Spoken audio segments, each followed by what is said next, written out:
দাঁড়িয়ে থাকা তার সমর্থক বা প্রশংসকদের দল, নাকি ঈশ্বরের আশীর্বাদ? সেটা কি?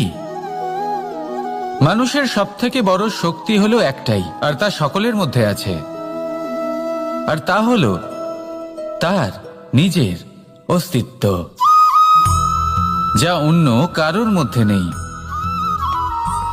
সংসারে অনেক লোক রয়েছেন, কিন্তু কেউ আপনার মতো নন। এটা হলো আপনার শক্তি, এ হলো আপনার নিজস্ব শক্তি। দুর্ভাগ্যবশত বেশিরভাগ মানুষ এটা বুঝতে পারেন না, নিজের শক্তিকে চিনতে পারেন না। কিন্তু যদি আপনি চিনতে পারেন, তাহলে আপনি নিজের অন্তরে অনুভব করবেন একটা অসীম শক্তির অস্তিত্ব। যে সাফল্যের পথে আপনি চলছেন, আপনি দেখবেন যে এই সাফল্যের দ্বার নিজে থেকেই খুলে গেছে।